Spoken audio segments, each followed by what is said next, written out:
Right now, you carry thousands of potential partners in your pocket. Yet, despite having more access to people than any generation in history, many of us feel increasingly disconnected. You optimize your profile, select the right photos, and maintain dozens of chat threads. But somehow, these digital interactions rarely translate into a relationship that actually sticks. When connections fail to launch, it's easy to assume it's a matter of bad luck, that you just haven't stumbled across the right person yet. However, these repeated misses are often tied to the specific psychological conditions triggered by the design of modern dating tools. These apps function as digital environments where the interface itself can shift our focus away from the person on the screen and toward the act of searching. To understand how that shift happens, look at the core mechanic of swiping. This interface operates as a psychological slot machine. Every swipe delivers a minor dopamine spike, creating an intermittent reinforcement loop that keeps you pulling the lever.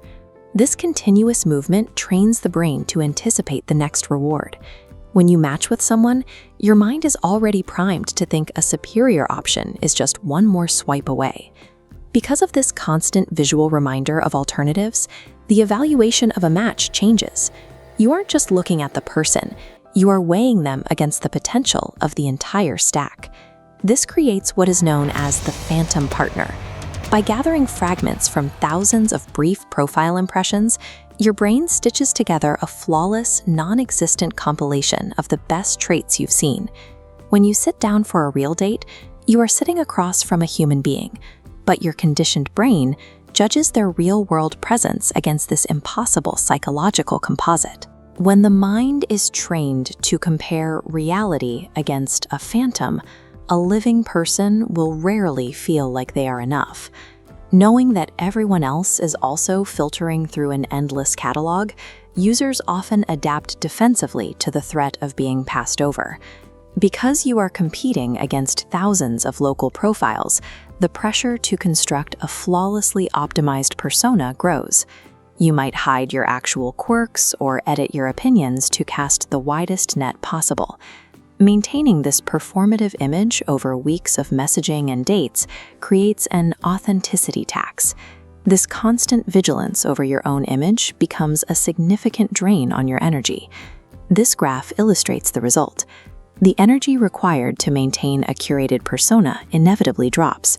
Simultaneously, the parts of yourself you've hidden begin to surface. When those two lines intersect, the artificial connection will likely crash. The goal of surviving on an app, to appeal to everyone, is at odds with the requirement of a relationship, which is to be authentic enough to attract the right person.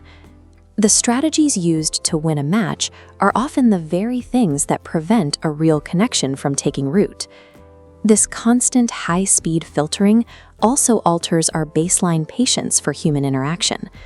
Because digital platforms offer instant feedback, many daters now walk into real-world encounters expecting immediate cinematic chemistry within the first few minutes. Without immediate fireworks, the default reaction is to prematurely discard a connection. People often leave the table to return to the options on their device. However, genuine trust and deep attraction are slow growth processes.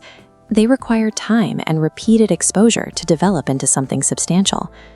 Treating a lack of instant chemistry as a sign of failure leads many to walk away from what could have been their most stable partnerships.